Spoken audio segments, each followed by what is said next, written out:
Abramos nuestras Biblias en esta ocasión en Primera de Samuel, capítulo 18.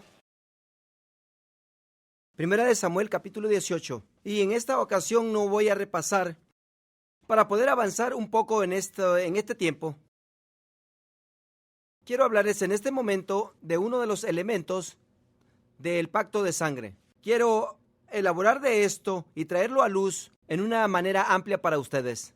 Es aquel elemento que nombramos anteriormente llamado el representante, porque según la Biblia, habían ciertos individuos o representantes que entraban en pactos, así como el esposo y la esposa, u otros individuos, y hay tribus que entraban en pacto unos con otros, y frecuentemente por fuerzas y debilidades, y en ocasiones era por reinados o naciones que entraban en pactos uno con el otro, o un rey con otro rey. En ocasiones un rey entraba en pacto con su mismo pueblo, con su gente, y los pactos tomaban muchas direcciones. Y el punto es que había pactos de sangre y eran comprometedores. Y yo les había dicho que si era un grupo de personas, una familia, una nación, no hacían que todos vinieran y que se cortasen la carne y que derramaran la sangre. Más bien pedían que uno fuese el representante. Y la sangre de ese representante ya se había mezclado con todos los miembros de ese grupo. Y cuando fluía la sangre de ese representante, también fluía la sangre de todos los miembros de aquel grupo, o de aquella tribu, o de aquella gente, o de aquella nación. Porque cuando miraban a aquel representante ahí por delante, ellos pensaban, ese soy yo, porque yo he sido representado por este hombre o por ese designado. Y es válido porque nosotros ya somos uno con él. Y cuando mi representante entra en pacto con el representante de otros, yo entro también en unidad con los demás, con los otros, o sea nación, o sea tribu, o lo que sea, por medio de mi representante, el pacto. Y les voy a hablar en esta ocasión de ese representante de pacto para ampliar nuestro conocimiento un poco más, y voy a comenzar con la historia, una historia de la Biblia, y alguien preguntará, bueno, ¿es tipo y figura de Cristo o qué? Bueno, no sé si es o no es, pero conforme progresamos van a ver ustedes que pinta un retrato muy claro y lo que el representante de pacto hace dentro de su función. Y vamos a ver la conexión al considerar todo esto. Y les voy a leer en esta ocasión las partes de esta historia encontradas en la Biblia, y luego yo voy a elaborar de aquellas porciones donde la Biblia no amplía, para que podamos juntar la idea en general basada en la palabra y en lo que consideremos.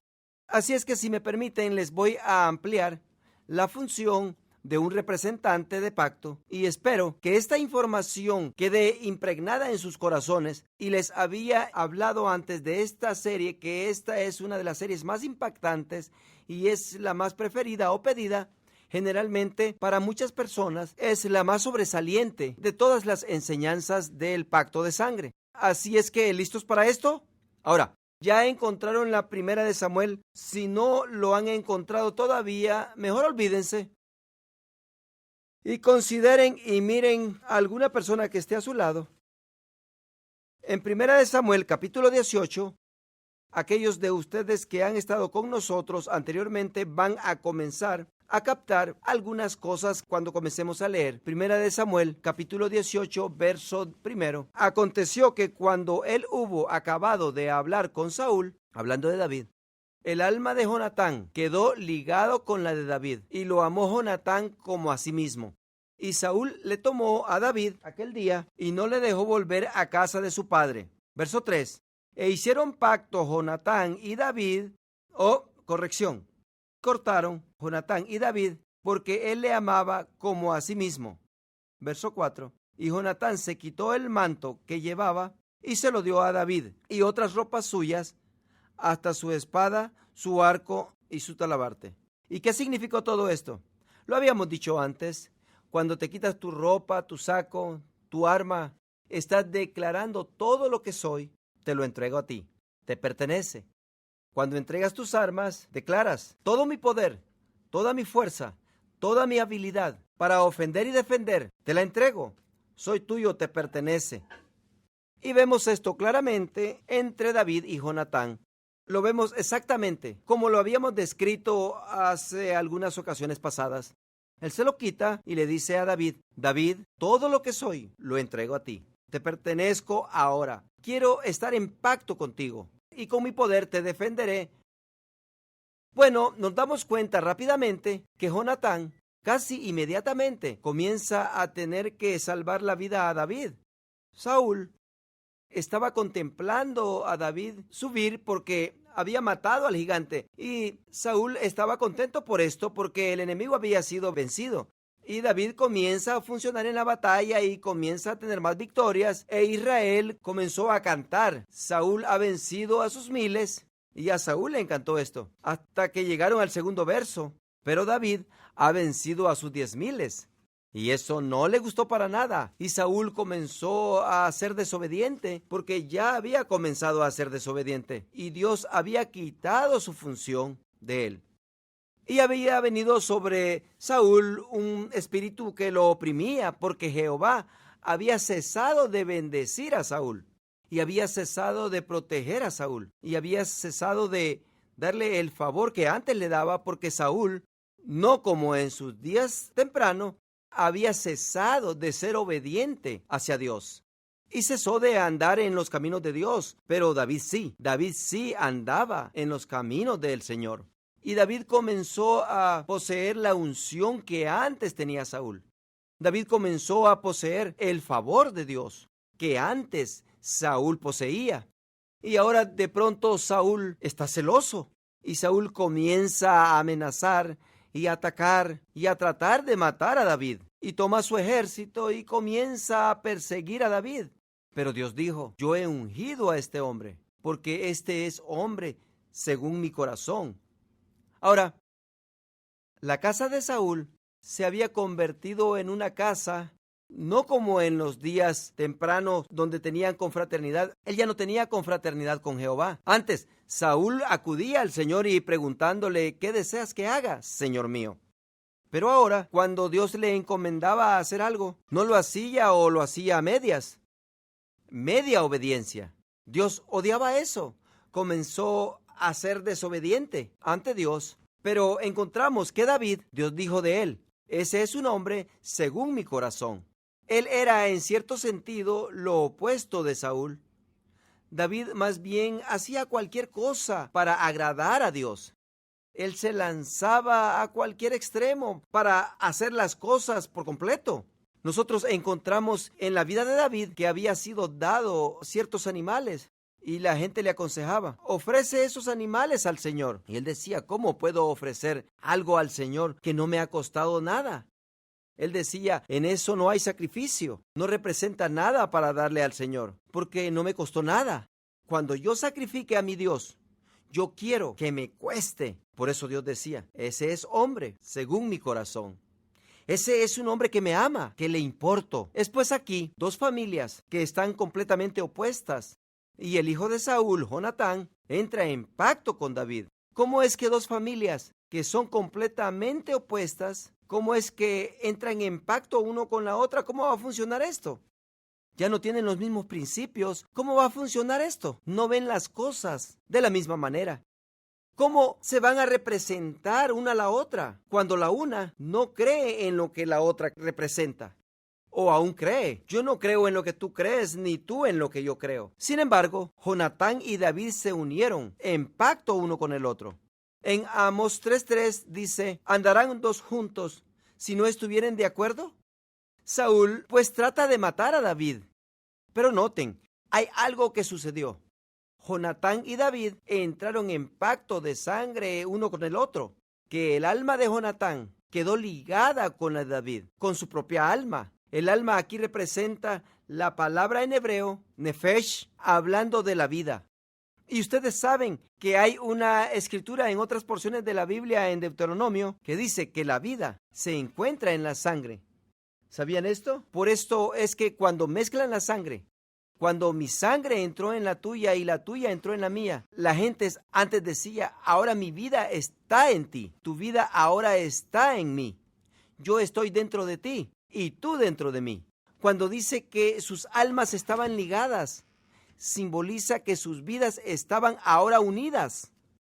Ahora, ¿qué es la razón? ¿Se acuerdan ustedes que les había dicho que había dos razones por las cuales se hacían pactos de sangre?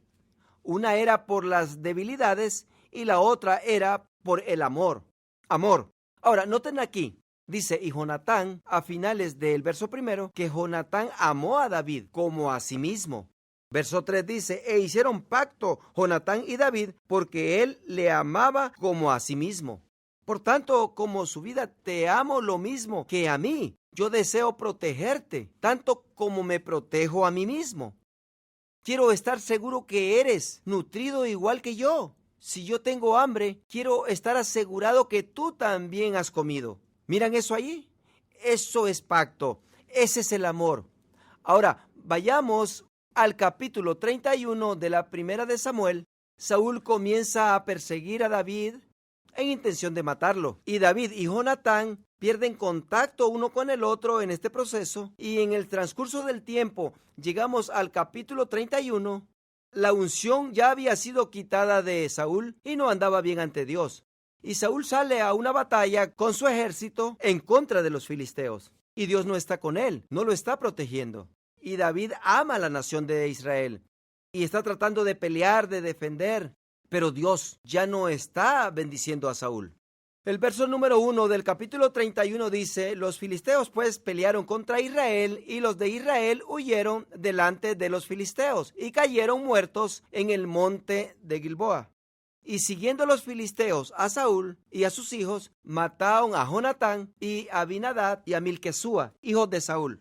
Y arreció la batalla contra Saúl y le alcanzaron los flecheros y tuvo gran temor de ellos. Entonces dijo Saúl a su escudero, saca tu espada y traspásame con ella, para que no vengan estos incircuncisos y me traspasen. Noten las palabras del pacto que había. Para que no vengan estos incircuncisos y me traspasen y me escarnezcan. Mas su escudero no quería porque tenía gran temor. Entonces tomó Saúl su propia espada y se echó sobre ella. Y viendo su escudero a Saúl muerto, él también se echó sobre su espada y murió con él. Así murió Saúl en aquel día, juntamente con sus 3 hijos y su escudero y todos sus varones. Ahora, vayamos a la parte donde David se da cuenta de todo esto. En el capítulo 1 de Segunda de Samuel, en el versículo 11 dice, entonces David, haciendo de sus vestidos, los rasgó, y lo mismo hicieron los hombres que estaban con él.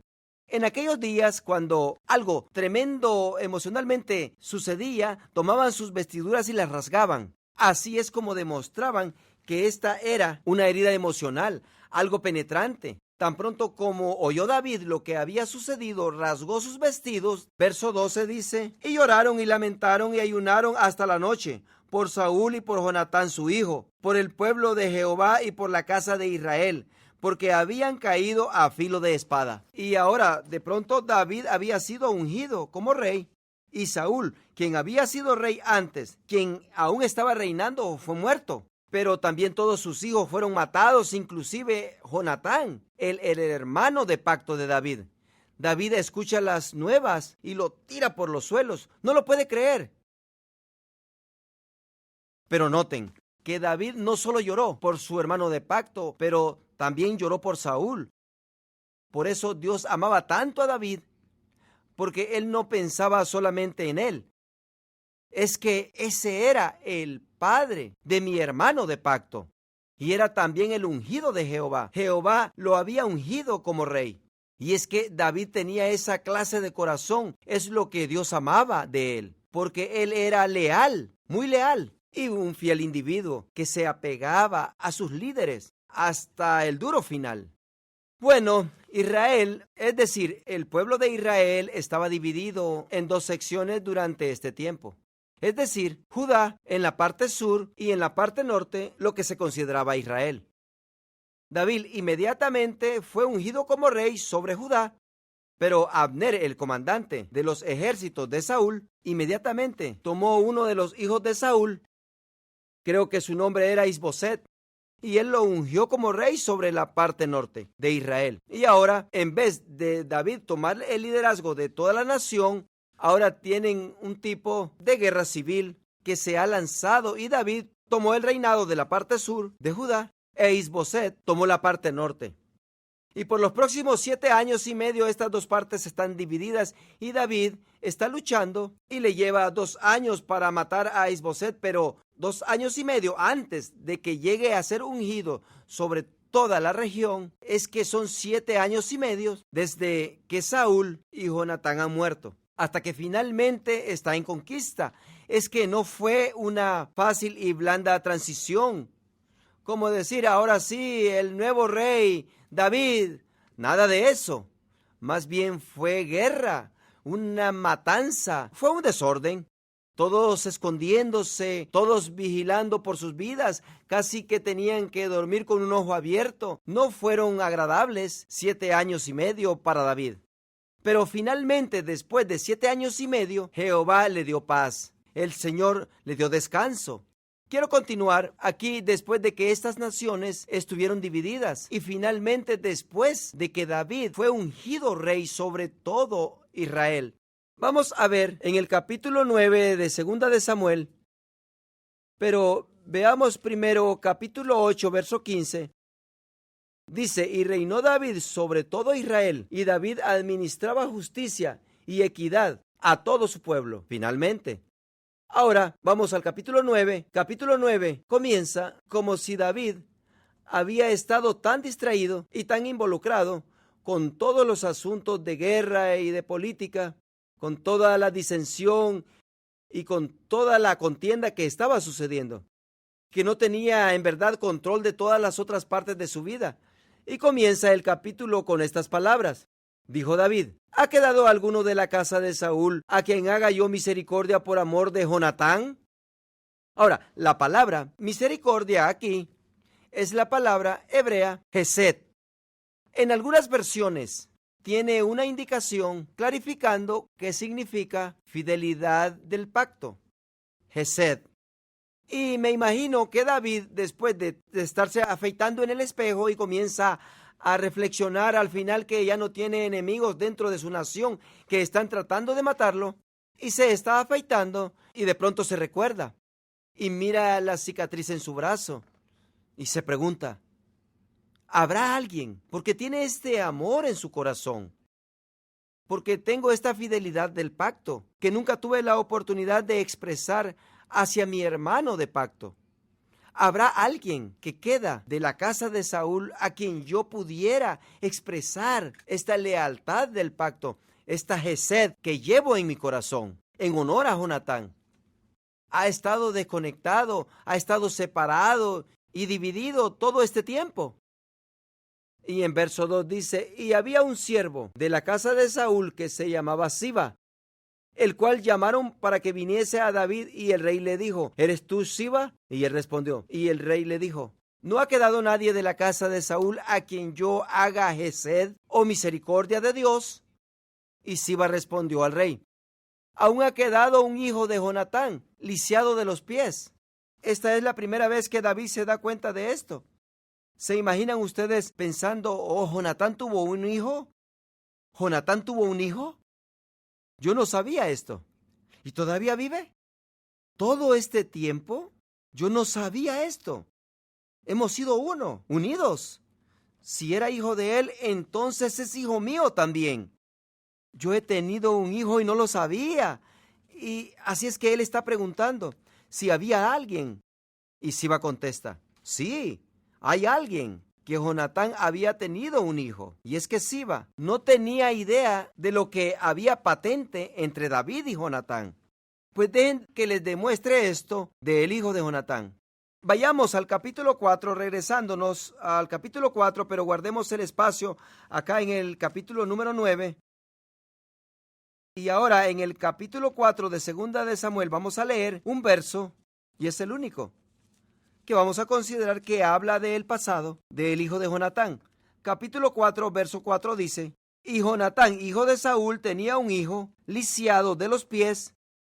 Tenía 5 años de edad cuando llegó de Jezreel la noticia de la muerte de Saúl y de Jonatán, y su nodriza le tomó y huyó, y mientras iba huyendo apresuradamente, se le cayó el niño y quedó cojo. Su nombre era Mefiboset. Así es que este era el hijo de Jonatán. Y cuando las noticias llegaron de la muerte de Saúl y de todos sus hijos, que los 3 que habían estado con él habían sido muertos, asesinados, es que dentro del palacio dijeron: tenemos que salir de aquí. Es que en esos días no tenían un buen gobierno como lo tenemos nosotros, donde el vicepresidente toma el lugar y él ya no sabía lo que iba a suceder. Cuando otro rey iba a tomar su lugar, ya no sabían lo que se iba a hacer, sino que lo que hacían era matar a todos los que estaban en el palacio. ¿Por qué? Porque potencialmente todos podían ser espías, podían ser enemigos o traidores. Y es que eran leales a la vieja directiva. Y nunca sabes a quién esperaban ellos, o ellos esperaban o que tomara lugar, o quienes esperaban ellos que estaba en la línea para tomar el lugar. Así es que lo primero que hacías era asesinabas a todos los que estaban en el palacio. Así es que cuando escucharon las noticias de Saúl y de Jonatán que habían sido asesinados, todos tomaron todo lo que pudieron y salieron deprisa y huyeron porque temían y sabían que el rey David, o David en ese tiempo, había sido ungido como rey.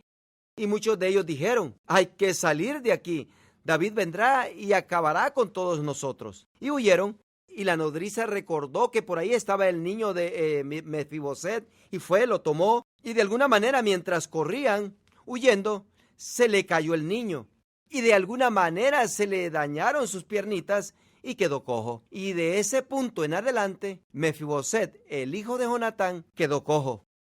Y huyen al desierto. Bueno, ahora regresemos al capítulo 9 y continuemos en el versículo 4.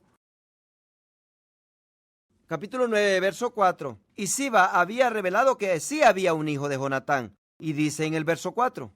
Entonces el rey le preguntó: ¿dónde está? ¿Ven ustedes la reacción instantánea? No dijo: oh, ¿de veras? ¿Y cómo es? No, dice: ¿dónde está? Es que pronto hay que hacer algo en pro de él. ¿Dónde está? Y Siba respondió al rey: he aquí, está en casa de Maquir, hijo de Amiel, en Lodebar. Entonces, ¿cuándo? Inmediatamente. Entonces envió el rey David y le trajo al de la casa de Maquir, hijo de Amiel, de Lodebar. Inmediatamente. Cuando dieron la respuesta instantánea. ¿Por qué? Si ese fuese tu hijo, ¿tú hicieses eso? Claro, absolutamente que sí, porque él está en pacto, el hijo de su hermano, de pacto. No hay cuestión. Ese es Hesed, es la lealtad de pacto dentro de su corazón. Ahora, ¿se imaginan ustedes cómo fue para Mefiboset la razón que estás cojo? Es porque tuviste que huir rápidamente, porque el rey entrante iba a acabar contigo. Y tú te crías oyendo esta historia. ¿Sabes por qué eres cojo tú y lisiado de tus pies? Es por ese mentado David, por esa amargura en su corazón. Ese nos iba a matar, tuvimos que salir de allí. Nos iba a matar y tuvimos que hacer todo lo posible para liberarte. Estás afortunado de estar en vida. Y de paso, Mefiboset, tú eras el heredero para el trono, no él.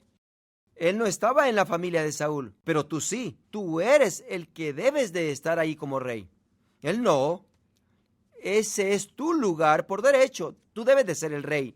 ¿Te imaginas ser criado con esos pensamientos morando dentro de tu corazón? Y él allá está en Lodebar pensando que pudiese estar en el palacio, o yo pudiese tener todas mis necesidades suplidas, pero acá estoy en Lodebar, arrastrándome en la tierra, con un par de muletas improvisadas. ¿Por qué? Por ese David, a quien no le importa, pues él trataba de matarnos. ¿Te imaginas todos los cuentos y chismes que fermentaban dentro de su corazón en contra de David, sin saber quién en verdad era David en relación con él? Creciendo y diciendo, oh, chismes del rey David. Es posible que de noche en su cama, Mefiboset pensaba: ¿cómo tendría que matar a David en algún tiempo, en algún día? Encontraré alguna forma, él me ha quitado mi vida, yo también le robaré la suya. Y David manda a traer a Mefiboset.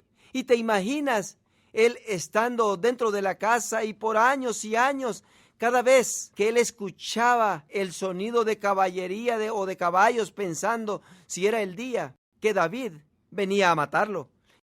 Y de pronto en este día, él oye el sonido de caballos y mira por su ventana.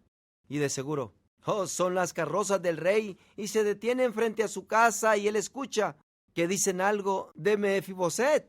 Y él está pensando en su mente, y esto no está en la escritura, pero veremos esto por su reacción cuando se presenta ante el rey. Él está pensando, quizás, yo lo sabía, finalmente David, todos estos años, no pudiste olvidarte, como si no me hubieses hecho ya bastante daño, no pudiste soltarlo. Esa amargura, la ira de tu corazón te impulsa a matarme. No hay cosa que te detenga, ¿eh? Bueno, ya me capturaste, por fin me encontraste. Así es que vienen y lo agarran y lo meten en la carroza. Por lo que sabemos, a lo mejor ni le dijeron nada, porque ellos no tienen idea de lo que está sucediendo. Estos siervos de David, que vinieron por él, y lo agarran y lo llevan al palacio. Y lo presentan ante David. Y continuaremos la historia en el verso 6. Y vino Mefiboset, hijo de Jonatán, hijo de Saúl, a David, y se postró sobre su rostro e hizo reverencia.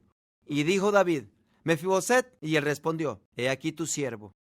Oh, es muy tierno ahora, ¿eh? Ahora es el siervo. ¿Dónde estabas antes? Porque ahora eres el siervo. Y miren lo que dice en el verso 7, y le dijo David, no tengas temor. ¿Por qué le dijo esto? Porque Mefiboset está locamente temeroso en este momento. Él está bien paniqueado porque está esperando que en todo momento diga David, quítenle la cabeza, traspásenlo, córtenlo en pedazos. No podemos permitir traidores en contra del trono. Que estén viviendo, no podemos permitir que nadie viva, que creen que son herederos del trono, porque era muy típico pensar de los reyes en esos tiempos. ¿Sabían ustedes eso? No era cosa que no fuera común. Y obviamente lo que Mefiboset esperaba, y ahí está sobre su rostro en reverencia. Y David le dice, no tengas temor, porque yo a la verdad haré contigo Hesed, misericordia, lealtad del pacto. ¿A quién? Haré Hesed contigo por amor de Jonatán tu padre, y te devolveré todas las tierras de Saúl tu padre, ahora tu abuelo, y tú comerás siempre a mi mesa. Mira el verso 8. Y él, inclinándose, ya estaba sobre su rostro en reverencia, y él, inclinándose, dijo, ¿quién es tu siervo para que mires a un perro muerto como yo? Él ahora se está sintiendo un poco culpable, está pensando en todas las cosas que había pensado y dicho de David, todas las maneras negativas que él había percibido, y he aquí David solo quiere demostrarle amor. Él está entregando el mundo, le está dando todos los terrenos de Saúl. Saúl era el rey y esos terrenos serían los mejores terrenos del mundo. Y él está diciendo, te daré todos los terrenos de tu abuelo Saúl. Te daré todo lo que necesites y tú comerás siempre en mi mesa. Y él está diciendo, ¿quién es tu siervo para que mires a un perro muerto como yo? ¿Qué está diciendo? Yo no merezco todo esto.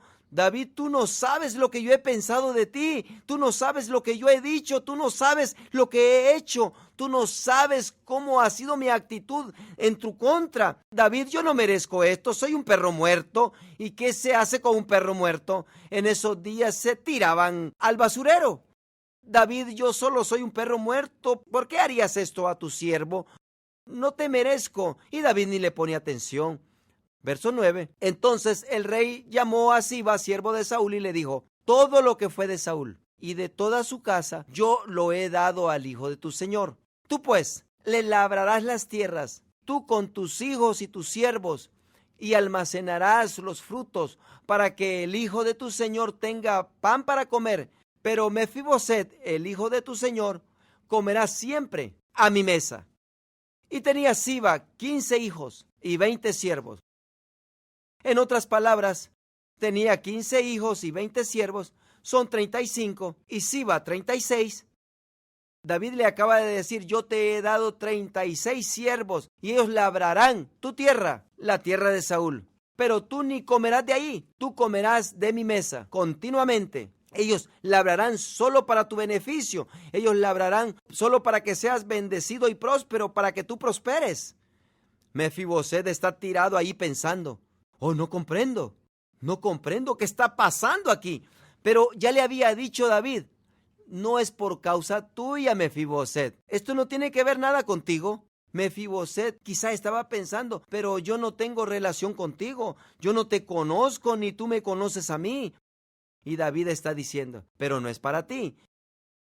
Yo tengo este Gesed en mi corazón que debo demostrar por amor a Jonatán. Te lo demostraré a ti. Y ahora, ¿qué hace Mefiboset? Al tomar la mano extendida de David, lo mata por completo. Todo lo que pensaba de él muere. Todos los que antes eran amigos en el pasado ya no serán sus amigos. Todos los cuentos y los chismes del rey tienen que desvanecer.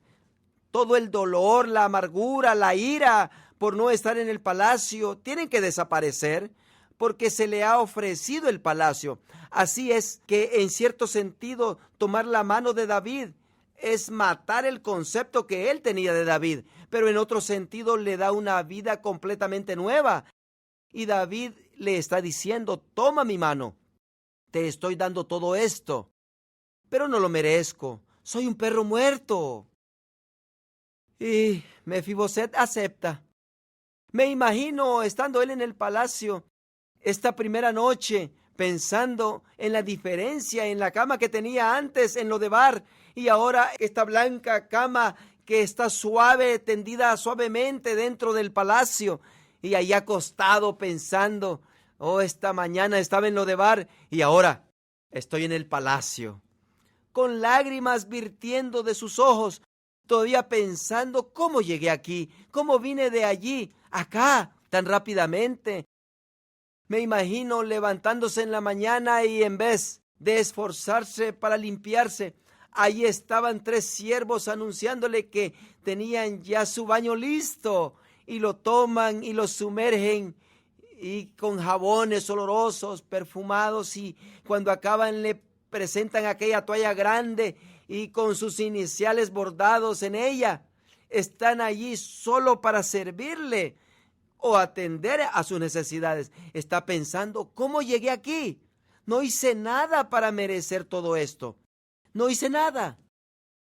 Y jamás pensé, aunque deseaba estar aquí, que algún día yo pudiese estar aquí, especialmente de la manera que me comporté y lo que pensé todos estos años. Me imagino cuando se acercó a la mesa la primera mañana para el desayuno. Y quizás siempre habrá alguien en el palacio que haga comentarios y que dijesen: qué descarado eres, que cómo estás aquí. Hemos oído de ti, hemos oído las cosas que has dicho. Qué atrevimiento el que tienes, como si merecieras estar aquí. Ya a ese tiempo alguien dice: me pasa la jalea, y extiende su mano y miran la cicatriz y comprende: oh, esto no tiene nada que ver contigo. Esa cicatriz significa que la sangre de mi padre está en sus venas, y por tanto mi sangre también. La sangre de él y la mía son una sangre.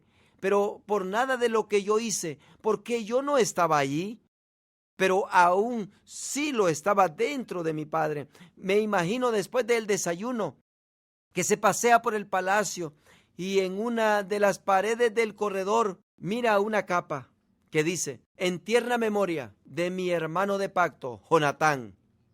Y más allá unas arras con los mismos dichos. Y comprende, todo esto sucedió antes que aún yo no naciera. Todo esto había sido provisto para mí, comprado para mí. Y yo no lo comprendía. No tenía idea de lo que había sido hecho en mi favor. Yo sé que muchos de ustedes ya han terminado con mi mensaje en esta ocasión. Han considerado las analogías de todo, pero quiero guiarlos por algunos puntos que son sumamente poderosos, concernientes a Jesucristo siendo nuestro representante de pacto. La familia de Saúl será tipo y figura de cómo es el mundo, opuestos a Dios, no dispuestos a ser obedientes a Dios, no estando dispuestos a someterse a los métodos que Dios indica para hacer las cosas. Yo no voy a hacer las cosas como dice la Biblia, es muy difícil, yo no lo quiero hacer.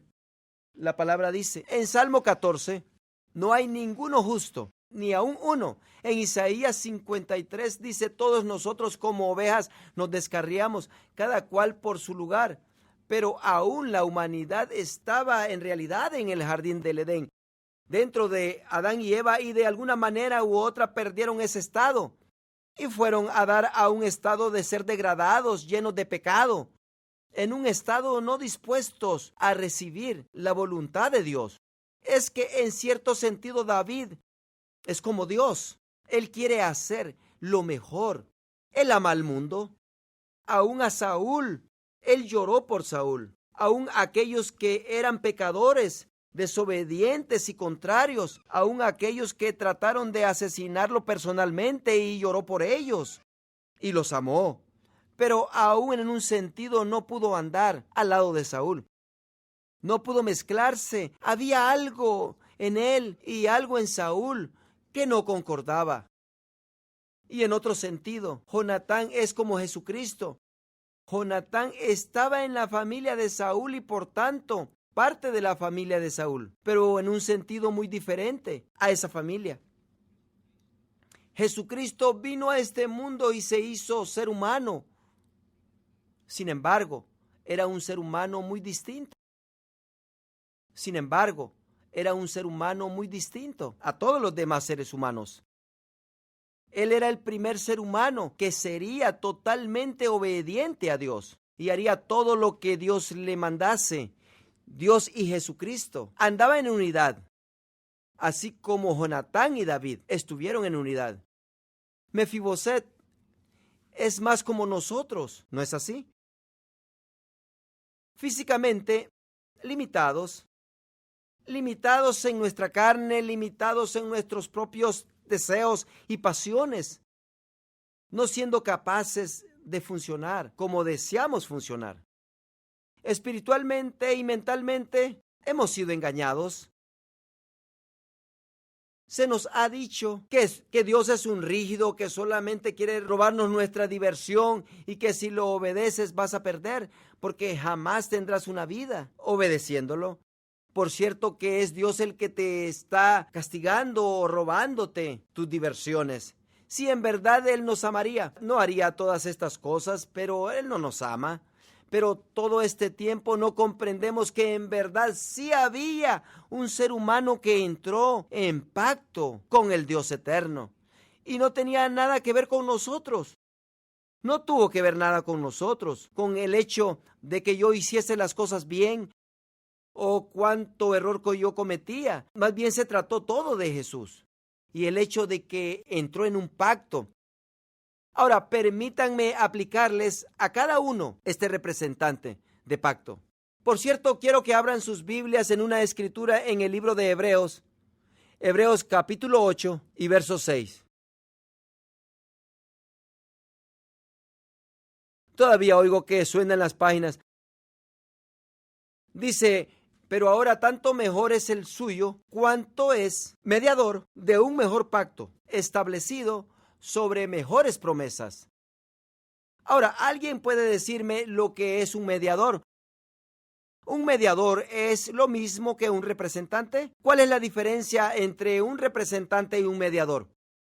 Un mediador es un doble representante. Quiere decir que representa a ambos partidos, a ambas partes. Dios en el Nuevo Testamento no declara a Jesucristo un representante solamente, lo declara la cabeza de la iglesia, lo nombra mediador. Jesucristo vino y dijo, esta es la sangre del nuevo pacto, y corta un pacto ¿con quién? Con Dios, con nosotros. ¿A quién representa Jesucristo? A Dios y a nosotros. Cuando la sangre de Jesucristo es vertida o derramada, ¿es ahí Dios o es hombre? ¿O es ambos? ¿No les suena a ustedes extraño que la época y el tiempo en el tiempo de Jesucristo, que Él es asesinado, es durante que los romanos están y la penalidad de muerte más horrorosa y cruel era la crucifixión? Déjenme preguntarles esto. Allí en la crucifixión, lo cual no tuvo que ver nada con el pacto de sangre, ¿cuántas canillas fueron cortadas? 2. ¿Por qué? Porque eso es cuántas canillas son cortadas en un pacto.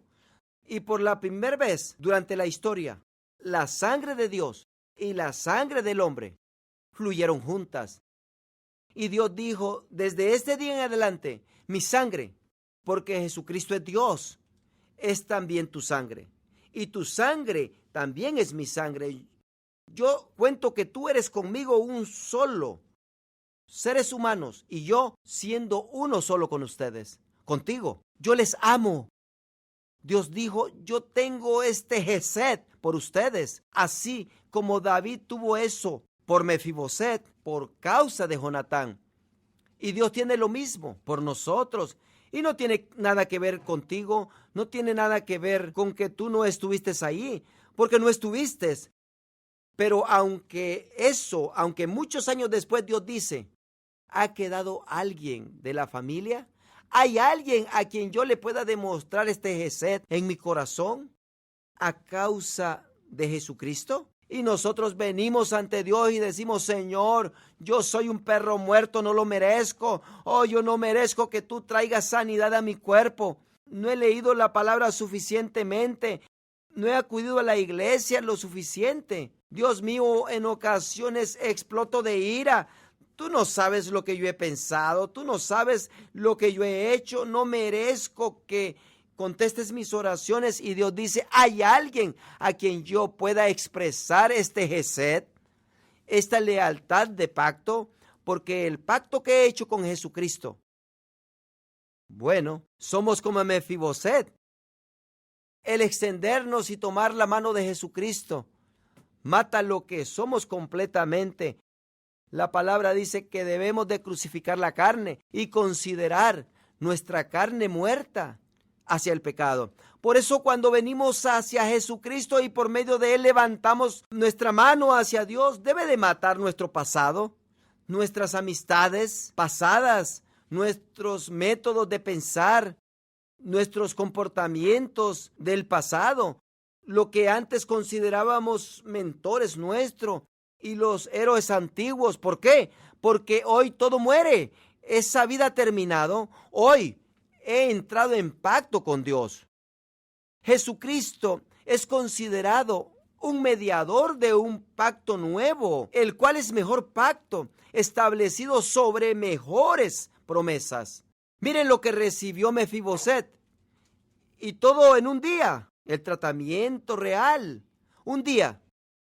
¿Se imaginan él llorando, considerando que de un día para el otro fue levantado del polvo a los pisos de mármol del palacio? Y en cualquier tiempo él podía decir, necesito esto. ¿Quiénes son herederos? ¿Qué es un heredero? Que tienes una herencia, herederos de salvación, que han sido matados, pero sucede, yo solo soy un perro muerto, oh, yo no merezco eso, yo no doy a la medida. Y el Señor murmura, oh, no depende de ti, es por causa de Jesucristo. Ahora quiero que volteen al libro de Efesios. Miren en el capítulo 1, Efesios capítulo 1, alguien dijo, bien, entonces, ¿qué haremos? Yo les digo, ¿qué haremos? Vayan, den una vuelta en el palacio. ¿Por qué? Porque les pertenece ahora. Contemplen el cuarto del trono.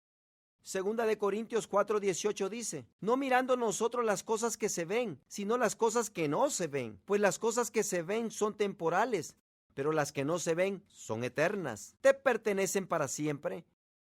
Es que Jehová es mi pastor, nada me faltará. En lugares de delicados pastos me hará descansar. Junto a aguas de reposo me pastoreará. Confortará mi alma. Me guiará por sendas de justicia, por amor de su nombre. Aunque ande en valle de sombra de muerte, no temeré mal alguno. ¿Por qué? porque tengo compañero de pacto, cuidando de mí. Aunque ande en valle de sombra de muerte, no temeré mal alguno, porque tú estarás conmigo. Tu vara y tu cayado me infundirán aliento. Escuchen esto: aderezarás mesa delante de mí. ¿Se acuerdan que David le dijo a Mefiboset: comerás en mi mesa para siempre? Aderezarás mesa delante de mí. Alguien dirá: oh, eso va a ser lindo en las bodas del Cordero. Cuando lleguemos a las bodas del Cordero, comeremos en la mesa. No.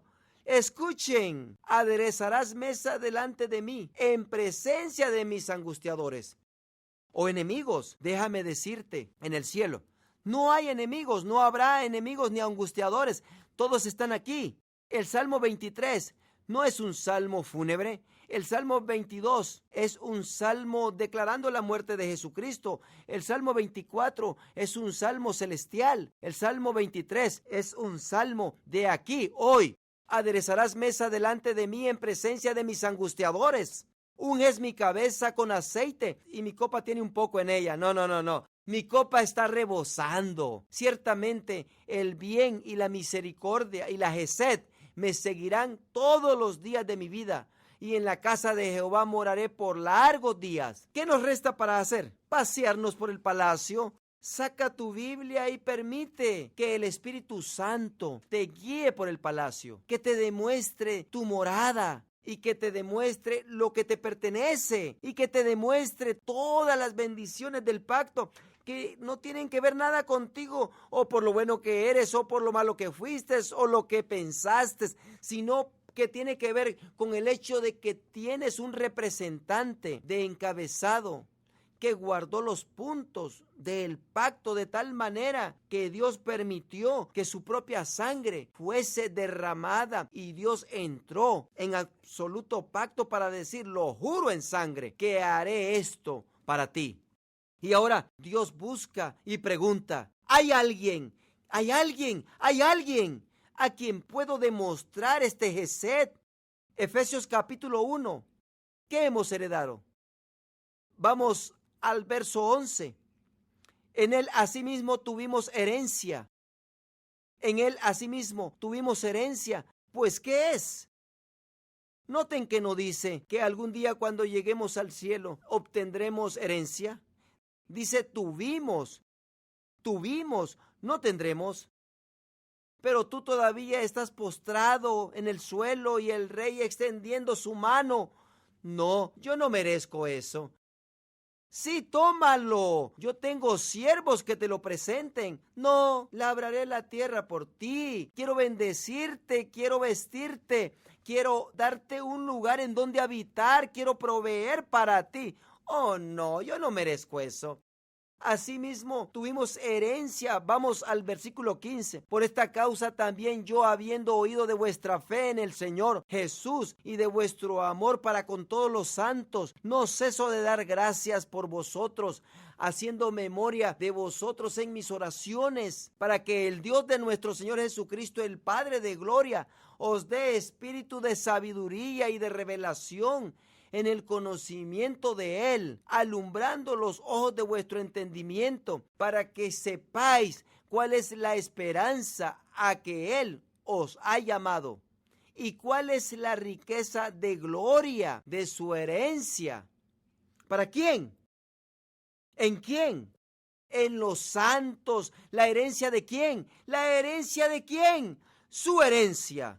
Ese es el Señor Jesús. ¿Cuántos creen que el Señor Jesucristo merece una gran herencia, Pablo dice: estoy orando para que sean alumbrados los ojos de vuestro entendimiento, porque ahí está frente a ti.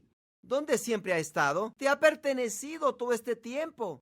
Pero tú has vivido en divagar todo este tiempo, y he aquí, tú has tenido pacto con el Santísimo Jesús, y ha hecho este pacto a tu favor y ha obtenido esta herencia que también te pertenece a ti, porque Él es el representante de la cabeza.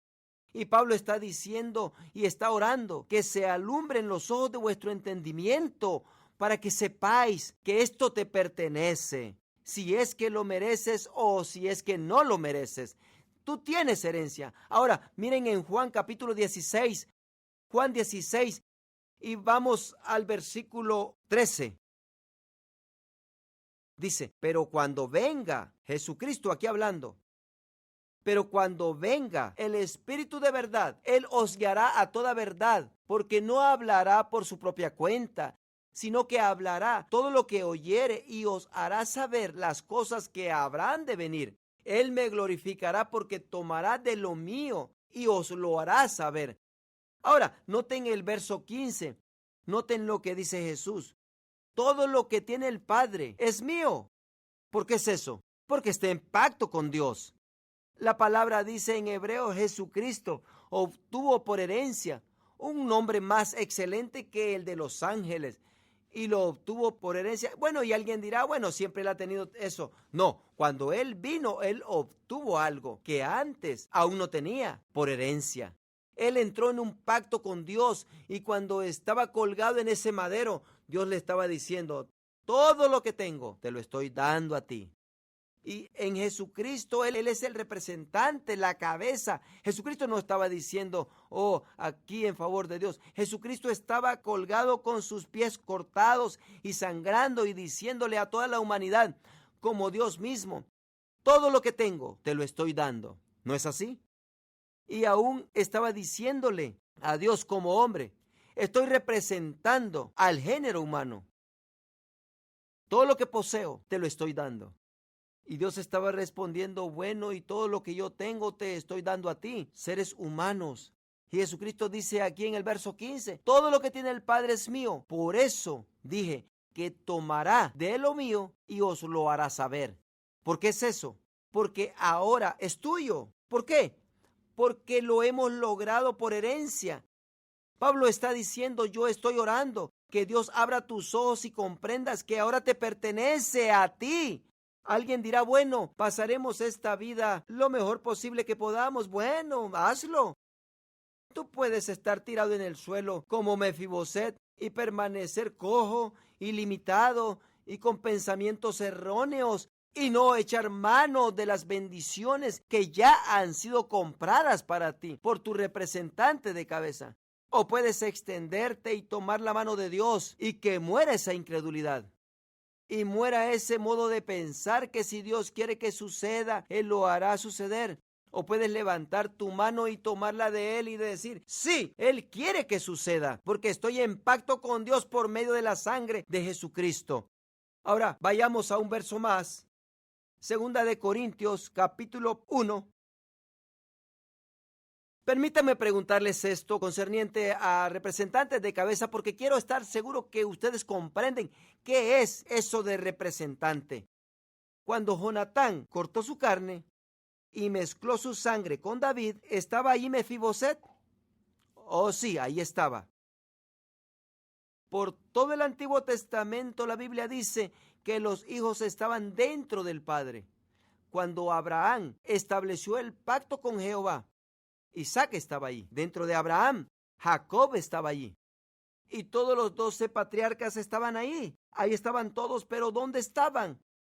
No físicamente allí, excepto dentro de Abraham. Absolutamente estaban dentro.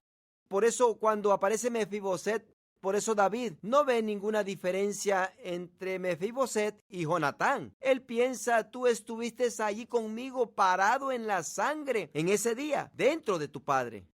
Ahí estuviste, dentro de él. Ahora, noten esto, Segunda de Corintios capítulo 1 y verso 17. Dice así que al proponerme esto, usé quizá de ligereza, o lo que pienso hacer lo pienso según la carne, para que haya en mí sí y no. Verso 18. Mas como Dios es fiel, nuestra palabra a vosotros no es sí y no, porque el Hijo de Dios, Jesucristo, que entre vosotros ha sido predicado por nosotros, por mí, Silvano y Timoteo, no ha sido sí y no, mas ha sido sí en él. Ahora, pongan atención al verso 20, porque todas las promesas de Dios son en él, sí, y en él, amén, por medio de nosotros para la gloria de Dios. Mira, cuando tú lees el Antiguo Testamento, llegas a comprender que estamos en él y él en nosotros. Dios dice en Efesios, pues Dios nos ha levantado juntamente con Él y nos ha hecho sentarnos en lugares altísimos en Cristo Jesús. ¿Sabes dónde estás? Si has recibido a Jesucristo, estás en lugares altos, no estás solamente aquí. Solamente estás aquí físicamente, espiritualmente. Estás en lugares altos en Cristo Jesús. ¿Sabes lo que es esto? Porque todas las promesas de Dios en Él son sí y en Él son amén. ¿Qué significa? Así sea, sea hecho. ¿Cómo? A la gloria de Dios en nosotros. Déjenme decirles algo. Si Dios se atreviese a decir no a una promesa que Él hizo en sangre, tendría que destruirse a sí mismo. Porque Jesucristo colgó en ese madero teniendo 2 pies cortados. Y la noche anterior dijo a aquellos judíos, esta es mi sangre del nuevo pacto. Él lo hizo bien claro, que esta era la sangre de un pacto nuevo. Y no solo eso, y alguien dirá, pero no estaba parado en la sangre, en medio de 2 animales. No, pero perforaron sus pies, y sus pies estaban llenos de sangre, ¿no es así? Y él estaba entre medio de 2 pedazos de carne, sangrientos, claramente diciendo, si yo rompo este pacto, tendré que destruirme y tendré que morir como un pecador. Dios tendría que destruirse a sí mismo. Miren lo que dice, porque todas las promesas de Dios son en Él, sí, y en Él así sea. Para la gloria de Dios, ¿qué está haciendo Dios? Dios lo está clarificando hacia nosotros, sin sombra de dudas, que no hay ni una promesa en la palabra de Dios que se aplique a ti, que Él no te cumpla. Ni siquiera una. ¿Por qué? Porque estás en Él. Es como si hoy mismo Jesucristo estuviese colgado en el madero. Es como si hoy en día, hoy mismo, su sangre estuviera virtiendo. Él está levantando sus manos para que su sangre se derrame y diciendo, lo juro, lo juro, lo juro. Juro que lo voy a hacer. Juro que guardaré el pacto, lo juro. ¿Qué resta para hacer? Extender nuestra mano y tomar la mano de Dios y decir, Dios mío, moriré a todo lo que antes pensaba. Moriré al pensamiento que era de mí ser suficientemente bueno, que dependía de mí de dar a la medida. Y que si yo fuese y diera la medida, entonces tú contestarías mis plegarias. Cuando yo cesare de ser tan perro muerto y cuando cesare de tener estos malos pensamientos y mis comportamientos, mis limitaciones y pecados, cuando cesare, entonces tú, Dios, contestarías mis oraciones. No, te extiendes y mueres y declaras, no tiene que ver nada conmigo. Puedo fijarme en las cicatrices, en los pies de Jesucristo y decir, ahí está, yo estoy en Él. Mi vida fluye en la vida de Jesucristo y la vida de Dios fluye en mi vida también. Y cuando yo acudo a mi compañero de pacto, en Él no existe cuestión si me contestará porque estoy en Él y Él en mí. Somos uno. Todo lo que Él posee ya ha sido dado y claro, todo lo que yo tengo ha sido dado a Él. Por eso les he dicho anteriormente en 1 de Juan 1:9. Dice, si confesamos nuestros pecados, Él es fiel y justo para perdonar nuestros pecados y limpiarnos de toda maldad. Si yo hubiera escrito esto, yo hubiera dicho que Él es misericordioso, lleno de gracia para hacerlo. ¿Es que Dios es tan bondadoso para hacerlo? ¿No es así? No, no es bondadoso. Cuando envió a Jesucristo, pero ahora que envió a Jesucristo, no es bondadoso, es fiel. ¿Por qué? Porque hizo pacto, que ese sería el pago por nuestros pecados. Si confesamos nuestros pecados, Él es fiel y justo. En otras palabras, si no nos perdona cuando confesamos nuestros pecados, Él sería infiel e injusto. ¿Por qué? Porque lo juró en sangre. ¿Y qué tienes tú que hacer? Solamente haz lo que Él te ha pedido. No tienes que hacer nada especial. Levanta y toma su mano. ¿Y qué es lo que necesitas hoy de tu compañero de pacto? Todo está preparado para ti. Toda la mesa ha sido aderezada. ¿Qué resta para hacer? Ven, siéntate, acércate, siéntate allí. Pon las servilletas sobre tus piernas y di, pásenme la sanidad, por favor. ha sido pagada.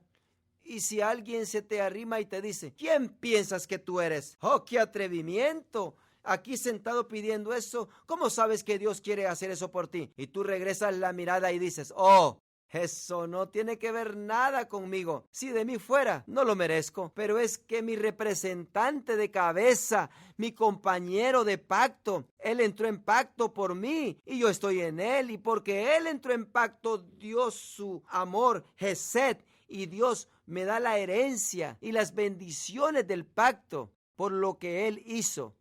Pásenme la bendición, por favor. La bendición financiera, la necesito.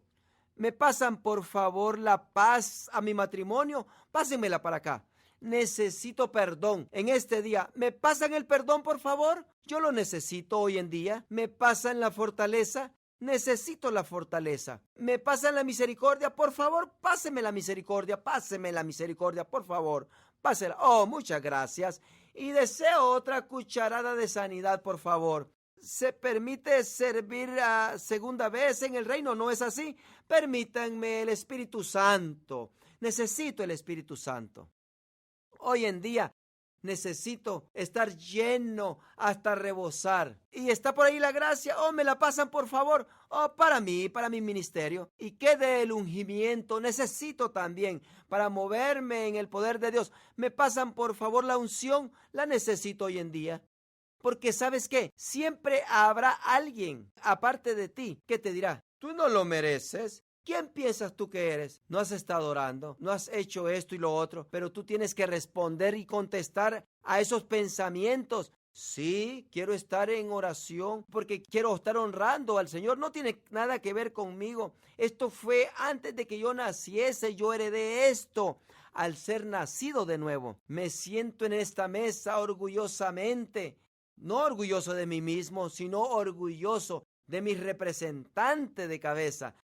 Pero no me atrevo a sentarme allí a la mesa y no pedir todas estas cosas y deshonrar a mi rey y la cicatriz que porta. Al decir, yo soy indigno de participar, Él lo dio todo para comprar eso para mí. Y me bendice al poder darlo. No temáis, manada pequeña, porque le da grande gozo a vuestro Padre el daros el reino. Oremos. Padre, te damos gracias en este día por tu palabra. Te damos gracias por la verdad del pacto que tenemos contigo. Y Padre, te pido por aquellos que en sus vidas han estado tirados sobre el suelo como Mefiboset. Hay ciertas áreas que no dan la medida, ciertas áreas que en sus mentes piensan, he de ser yo. Quizá no quiere Dios hacer el favor, pues quizá en esta ocasión no va a guardar su promesa hacia mí. Pero Señor, te doy gracias en esta ocasión que tu palabra ha entrado y nos has demostrado por el corazón de David, del cual dijo Jehová, este es un hombre según mi corazón. Y ahora sabemos por qué, porque por medio de tu palabra tú has dicho, no hijo, no hija. Todas las promesas de Dios en él son sí. Y la respuesta es sí. La respuesta es sí. Padre, necesito sanidad. La respuesta es sí. Así sea. Extiéndete y toma su mano hoy en día y di, lo recibo en este momento. Lo recibo. Y he muerto a todos mis pensamientos de antes que decían, pero quizá Dios no me lo va a conceder. Quizá depende de mí. No. Yo morí a eso. No, Señor, yo tomo tu mano en este momento y digo, yo creo en el pacto que tú tienes, en el cual me has permitido entrar por la sangre de Jesucristo. Señor mío, te pido por aquellos que han estado luchando financieramente y sin embargo tú tienes el reinado para darles, porque has dicho en tu palabra que tomas grande placer en darnos el reino. Señor, extendemos nuestra mano hacia ti y te pedimos que nos perdones por haber dudado. Perdónanos por dudar, por estar desalentados, por tratar de hacer todo por nuestra propia cuenta y por estar limitados con nuestro pasado. Perdónanos, Señor. Perdónanos por haber declarado palabras en contra de ti y de tus promesas. y por haber dicho que quizá lo harías y quizá no lo harías. Perdónanos por haber sobajado el pacto, por haberlo considerado un pacto humano en vez de lo que es una alianza, un pacto sellado con sangre entre nuestro Dios y nuestro Señor Jesucristo. Señor, te pido por aquellos que en este día están luchando dentro de sus matrimonios. Te pido, Señor, que extiendan su mano y te pidan y que digan: oh, Señor, ayúdame. Jesucristo ya ha pagado por la felicidad nuestra. Ha derrumbado las paredes de división entre nosotros para traernos una paz que sobrepasa todo entendimiento.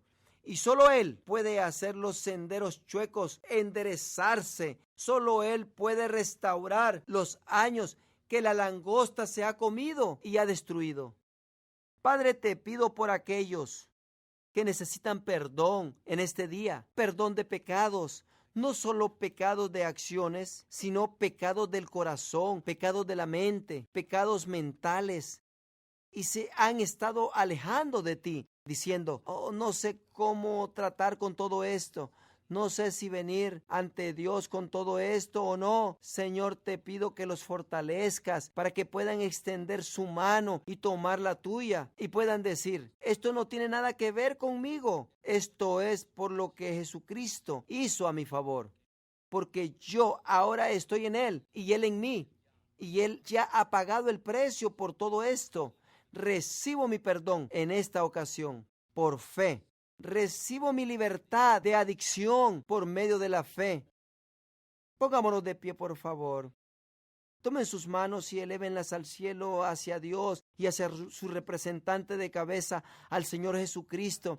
Y cada uno de ustedes, de sus propios labios, tomen al Señor de la mano, simbólicamente, y digan: Señor, yo recibo todo lo que tú tienes para mí. Pásame la sanidad, Señor. Pásame las bendiciones que has provisto. Honra al Señor Jesús en este día y dale gracias. Háblenle, háganlo. Te alabamos, Señor, te bendecimos en este día, te bendecimos, Señor Jesús. Te damos gracias, Señor Jesús, que esto no tiene que ver nada con nosotros, sino se trata solamente de ti. Esto nos pertenece a nosotros, gracias a Dios. Alabanza, honra y gloria para ti sean al Señor. Alabanzas a ti, Señor Jesús. Honor y gloria sea al Rey de Reyes y Señor de Señores. Quiero que repitan después de mí en voz alta, porque vamos a hacer declaraciones. Repitan después de mí: mi pacto con Dios no depende de mí. Mi comportamiento, mi actitud, mi historia, mi experiencia, mis pensamientos, mi pacto con Dios ha sido sellado por la sangre de nuestro Señor Jesucristo. No hay nada que pueda hacer de disminuir o agotar o menoscabar el sobresaliente gesed de Dios que Dios tiene en su corazón por mí.